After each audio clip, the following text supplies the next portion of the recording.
ආයුබෝවන් සියලුම දෙනා ඊට සාදරයෙන් ගෞරවයෙන් පිළිගන්නවා. ඔබ තවම මේ channel එකට අලුත් කෙනෙක් නම් subscribe වෙන්න. එවිට වීඩියෝ එකක් නිකුත් කළ වහාම දැක ගන්න පුළුවන්. දැනට නිකුත් වෙලා තියෙන වීඩියෝ වලින් යම් ප්‍රමාණයක් description එකේ දාලා තියෙනවා. සියලුම වීඩියෝ බලන්න channel එකට එන්න.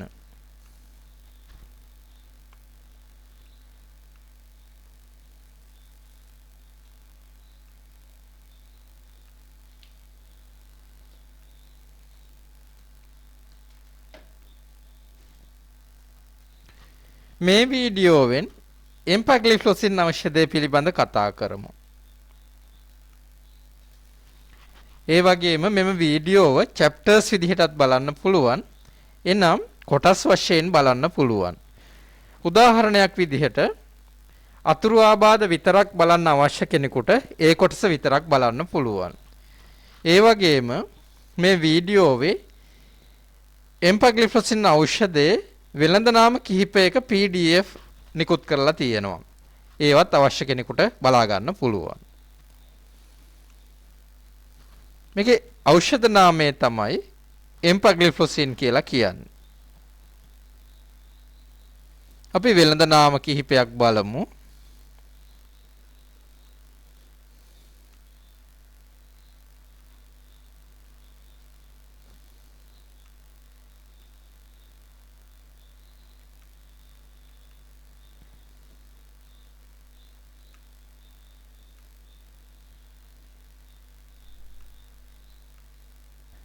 මේක තනි ඖෂධයක් විදිහටද එනම් එම්පැග්ලිෆ්ලොසින් ඖෂධය සහ මෙට්ෆෝමින් ඖෂධ දෙකම එකතු කරලා සමහර නිෂ්පාදන දකින්න පුළුවන්.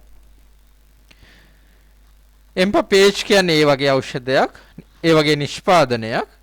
මේකේ මේ එම්පැග්ලිෆ්ලොසින් ඖෂධය සහ මෙට්ෆෝමින් දෙකම අඩංගු වෙනවා.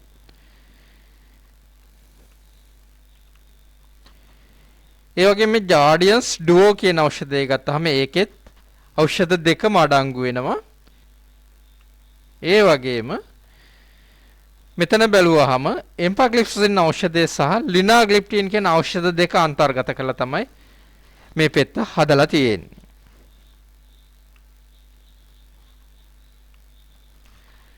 මෙම ඖෂධය ලබා දෙන්නේ type 2 diabetic mellitus. එනම් අපි දන්නවා දියවැඩියාව ආකාර කිහිපයකට බෙදා වෙන් කරනවා. type 1, type 2 ඒ වගේ කියලා. type 1 කියලා කියන්නේ ඉන්සුලින් ශරීරයේ කිසිසේත් නිෂ්පාදනය නොවන රෝගීන් පිරිස. type 2 කියලා කියන්නේ ඉන්සුලින් යම් ප්‍රමාණයක් නිෂ්පාදනය වෙනවා. එක්කෝ ඒවා අක්‍රියයි. එහෙම නැත්නම් ඒ ප්‍රමාණය ප්‍රමාණවත් නැහැ. අන්න ඒ අය තමයි type 2 diabetic mellitus කියලා කියන්නේ. ඒ වගේම මෙතන දක්වලා තියෙන BNF එකේ දක්වලා තියෙන දෙවන ඉන්ඩිකේෂන් එක තමයි symptomatic chronic heart failure කියන එක. දියවැඩියා රෝගීන්ට ඇතිවිය හැකි යම් හෘදයාබාධ වළක්වා ගන්න මේ ඖෂධය ලබා දෙනවා දකින්න පුළුවන්. මේ දෙක තමයි ඉන්ඩිකේෂන් විදිහට BNF එකේ දක්වලා තියෙන්නේ.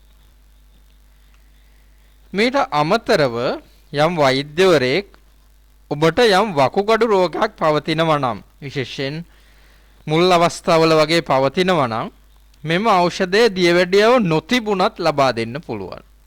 එහෙම ලබා දෙන අවස්ථාවක් දකින්නට ලැබෙනවා. ඒ වගේම මෙම දියවැඩියා වර්ග, දියවැඩියා ලක්ෂණ ආදිය මීට ඉහතදී නිකුත් කරපු මෙම ඖෂධ අඩංගු වීඩියෝ වල අඩංගු වෙනවා. ඒවා ලබා ගන්න ඔබ මෙට්ෆෝමින් ඉන් සිංහල, ඒ වගේම සිටාග්ලිප්ටින් ඖෂධය සම්බන්ධයෙන් සිටාග්ලිප්ටින් ඉන් සිංහල, ඒ වගේම ග්ලිකලසයිඩ් ඖෂධය සම්බන්ධයෙන් ග්ලිකලසයිඩ් ඉන් සිංහල ලෙසට YouTube search කරන්න. එවිට මෙන්න මෙම වීඩියෝ දැක ගන්න පුළුවන්. ඒ වල ගොඩාක් විස්තර අන්තර්ගත කරලා තියෙනවා. ඒක නිසා මම මෙම වීඩියෝවෙන් එම ලක්ෂණ පිළිබඳව බහුල වශයෙන් කතා කරන්නේ නැහැ. මෙම එම්පැග්ලිෆ්ලොසින් ඖෂධ අයිති වෙන්නේ sodium glucose co-transporter 2 inhibitors කියන කාණ්ඩයට. මේකට ඉතින් ඖෂධ කිහිපයක් අපි බලමු. empagliflozin, canagliflozin, dapagliflozin, ertagliflozin කියන ඖෂධ ටික දක්වන්න පුළුවන්.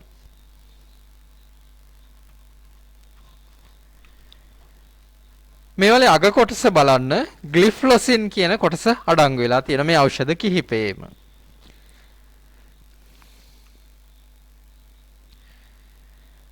මෙම ඖෂධයේ ක්‍රියාත්මක වන අපූර්ව යාන්ත්‍රණයක් තියෙන අපිට වෙනත් දියවැඩියාව සඳහා ලබා දෙන ඖෂධවල අඩංගු නොවන. වකුගඩු වලින් මුත්‍රා සෑදීමේදී යම් ද්‍රව්‍ය පෙරෙනවා අපි දන්නවා. මෙන්න මේ පෙරෙන ද්‍රව්‍ය වලින් එකක් තමයි ග්ලූකෝස් කියලා කියන්නේ. මෙම පෙරෙන ග්ලූකෝස් සාමාන්‍ය පුද්ගලගේ සම්පූර්ණයෙන්ම අවශෝෂණය වෙනවා. reabsorption වෙනවා. මෙන්න මේ කාරණය මේ ඖෂධය මගින් අඩු කරනවා. to reduce glucose reabsorption කියලා මෙතන දක්වලා තියෙනවා. ඒ වගේම මේවා මුත්‍රාත් එක්ක යම් ග්ලූකෝස් ප්‍රමාණයක් පිට කර හරිනවා. මෙන්න මේක තමයි මේ ඖෂධයේ කාණ්ඩයේම නැත්නම් මේ empagliflozin ඖෂධයේ තියෙන විශේෂ ක්‍රියාකාරීත්වය. ඒ වගේම මෙතන මම දක්වලා තියෙනවා යම් නිෂ්පාදකයෙකුගේ PDF එකක් information leaflet එකක්. ඒකේ මෙයා දක්වලා තියෙනවා lowest renal threshold for glucose එනම් renal threshold for glucose කියන්නේ අපි සරලව ගත්තොත් එහෙම රුධිරයේ පවතින යම් අගයකට වඩා ග්ලූකෝස් ප්‍රමාණය වැඩි වුණාම තමයි මුත්‍රා වලට පිට වෙලා යන්නේ. මෙතන දක්වලා තියෙනවා මෙම නිෂ්පාදකයා මෙම රීනල් threshold එක අඩු කරනවා කියලා. මේක ඔබට PDF එකෙන් බලා ගන්න පුළුවන්. මේ වලින් link ටික මම description එකේ දීලා තියෙනවා. ඒ වගේම මෙම ඖෂධයේ බහුලව මිලිග්‍රෑම් 10 සහ 25 වශයෙන් වෙළඳපොලේ දකින්න පුළුවන්. මේක ලබා දෙන්නේ දිනකට වරක් සාමාන්‍යයෙන් උදේට තමයි ලබා දෙන්නේ. ඒ වගේම මෙම ඖෂධය මිලිග්‍රෑම් 5ක් පමණ ලබා දෙන අවස්ථාවක් දකින්න පුළුවන්. සමහරට වෛද්‍යවරයෙක් මිලිග්‍රෑම් 5ක් වුණත් ඇති කියලා නිර්දේශ කරන්න පුළුවන්. ඒ වගේම මෙම ඖෂධය සාමාන්‍යයෙන් මිලිග්‍රෑම් 5න් 10න් පටන් ගන්නවා. සීනි ප්‍රමාණය පාලනය වෙන්නේ නැත්නම් 25 දක්වා වැඩි කරන්න පුළුවන්. ඒ වගේම මෙම ඖෂධය යම් කෙනෙකුගේ දියවැඩියාව හඳුනාගත් පමණින්ම ලබා දෙන ඖෂධයක් නෙවෙයි. අපිට මේක බොහෝ විට දකින්නට ලැබෙන්නේ මෙට්ෆෝමින් වැනි ඖෂධ ඒ වගේම ඉන්සුලින් වගේ දේවලුත් එක්ක තමයි වෙනත් ඖෂධ සමග තමයි බහුලව ලබා දෙනවා දකින්න පුළුවන් වෙන්නේ. ඊළඟට BNF එකේ දක්වලා තියෙන අතුරු ආබාධ බලමු. සමහර අතුරු ආබාධ නම් ඊ타ත්ම කලාතුරකින් කෙනෙකුට තමයි ඇති වෙන්න පුළුවන්. මෙතන දැක්වෙන්නේ BNF එකෙන් ලබාගත් ඡායාරූප කොටසක්. අපි එකින් එක විශාලනය කරලා බලමු. මෙතන very common side effects කියලා කියන්නේ සාමාන්‍යයෙන් පුද්ගලයන් 10 දෙනෙක් ලබා ගත්තොත් එක්කෙනෙකුට වඩා ඇති වෙන්න පුළුවන් අතුරු ආබාධ වලට. common කියලා කියනවා පුද්ගලයන් 10 දෙනෙකුගෙන් එක්කෙනෙකුගේ ඉඳලා 100න් 1 දක්වා වගේ ප්‍රමාණයකට ඇති වෙනවා නම් අපි කියනවා common side effect එකක් කියලා.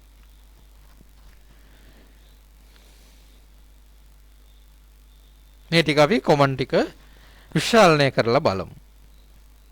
Balanoposthitis එනම් පිරිමෑගේ ශිශ්නයේ පෙරසම හිස කොටස ඉදිමීම නිසා දැඩි අපහසුාවක් ඇති වෙනවා. මෙම තත්ත්වය මෙම ඖෂධය නිසා ඇති වෙන්න පුළුවන්.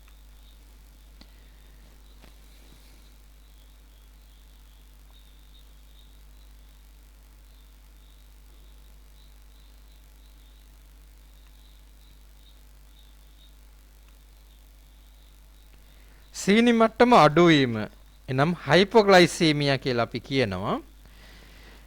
මේක තනි ඖෂධය ලබා ගැනීමට වඩා ඇත්තටම ඖෂධ දෙකක් තුනක් ලබා ගැනීමේදී තමයි වැඩිපුරම දකින්නට ලැබෙන්නේ.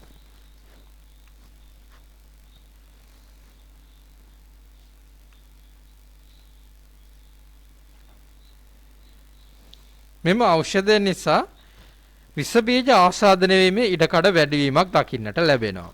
මේ ගැන සඳහන් කරද්දී විශේෂයෙන් පිරිමි අයට වඩා කාන්තාවන්ට මෙම తත්වය වැඩිපුර ඇති වෙනවා දකින්න පුළුවන්.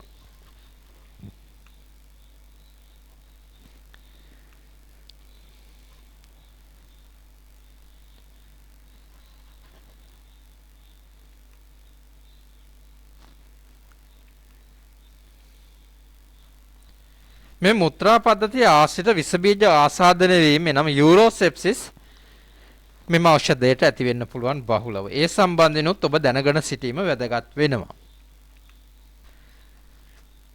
පුජ්‍යලයින් 100 දෙනෙකුගෙන් එක්කෙනෙකුගේ ඉඳලා 1000කගෙන් එක් අයෙකුට වගේ ප්‍රමාණයක පරාසයක ඇතිවන අතුරු ආබාධ uncommon side effects කියලා හඳුන්වනවා.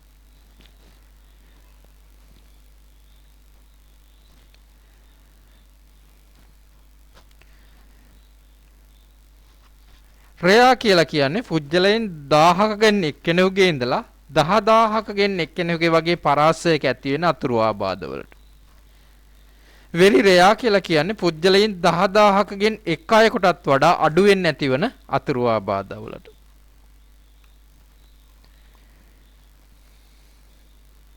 මෙතන රෙයා එහෙම නැත්නම් වෙරි රෙයා සයිඩ් ඉෆෙක්ට් එකක් තමයි ඩයබෙටික් කීටෝඇසිඩෝසිස් කියලා කියන්නේ. මේ తত্ত্বය මාරාන්තික වෙන්න පුළුවන් తত্ত্বයක්. මෙම తত্ত্বය නිසා රුධිරයේ ආම්ලිකතාවය ඉහළ යාම සිද්ධ වෙනවා. මෙම తত্ত্বය නිසා මරණය වුණත් ඇති වෙන්න පුළුවන්. ශරීරයේ කීටෝන් බොඩි එහෙම නැත්නම් රුධිරයේ කීටෝන් බොඩි වැඩිවීම කියලා මෙතන හැඳින්වෙනවා. මෙම ලක්ෂණ දකින්න තියෙනවා නම් ඔබ වහාම වෛද්‍ය ප්‍රතිකාර වෙත යොමු වෙන්න ඕනේ ඖෂධය නවත්තලා. සමහරට ඔබට මේ හේතුව නිසා වෙන්නේ නැති මෙම අතුරු ලක්ෂණ ඇති වෙන්නේ. සීග්‍රේන් බර අඩු වීම, වමනය සහ ඔක්කාරය ඇති වෙන්න පුළුවන්. වගේම බඩේ රිදීමක්, ඒ වගේම කැක්කුමක් වගේ ඇති වෙන්න පුළුවන් මෙම ඖෂධය භාවිතා කරනකොට. ඒ වගේම ඉක්මන් සහ ගැඹුරු හුස්ම වැටීම, කෙටි හුස්ම වැටීම ඇති වෙනවා නම් ඒකත් ඔබ සලකන්න ඕනේ. සමහර කෙනෙකුට නිදිමතක් ඇති වෙන්න පුළුවන්.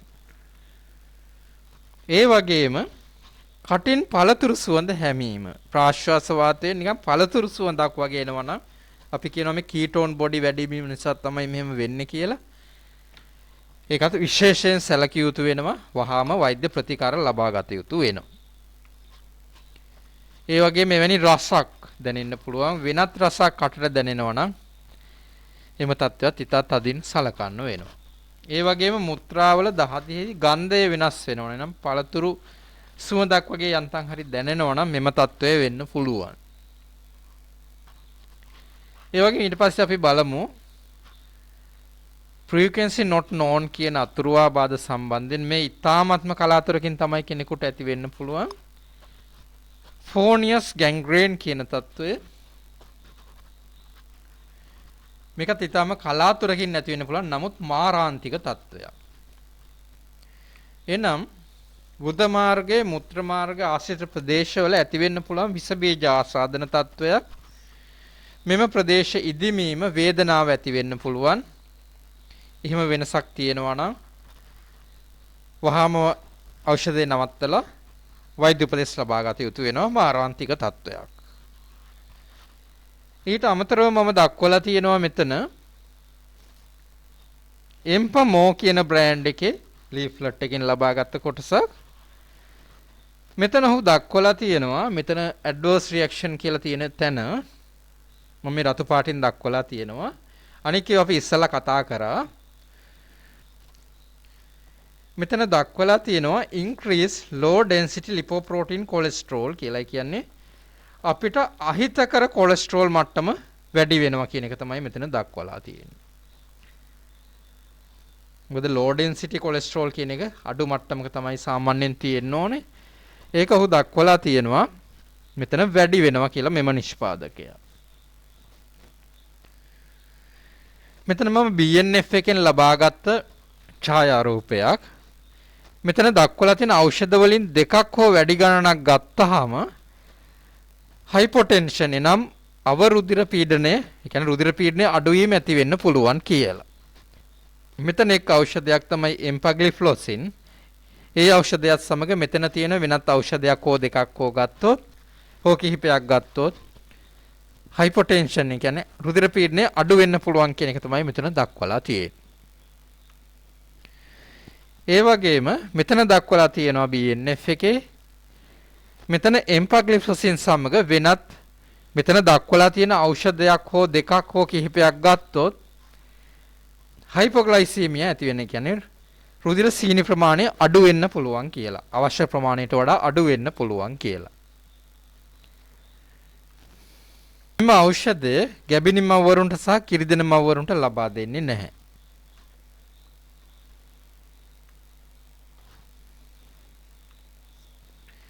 ඒ වගේම දියවැඩියාව පාලනයේදී මත්පැන් බීමෙන් වැළකීම, දුම් බීමෙන් වැළකීම මේක ඇත්තටම ඖෂධ වලින් පමණක් පාලනය කරන්න පුළුවන් රෝගයක් නෙවෙයි. ආහාර පාලනය, ව්‍යායාම නිසිලෙස ලබා ගැනීම, නිසිලෙස ඖෂධ භාවිතය කළ යුතු වෙනවා. ඒ වගේම ඕනෑම ලෙඩකට වගේ මෙම රෝගයටත් සතුටින් සිටීමෙනුත් මෙම රෝගය යම් ප්‍රමාණයකට පාලනය කරගන්න පුළුවන්. මොකද ඊට දුකින් වේදනාවෙන් ඉන්න ඕනෑම රෝගයක් වැඩිවීම ඊට කඩක් තියෙන නිසා. හොඳයි, මේ වීඩියෝවෙන් යමක් දැනගන්න ඇති. අනික් අයටත් දැනගන්න ෂෙයා කරන්න. අලුත් වීඩියෝකින් හමු වෙමු. ආයුබෝවන්.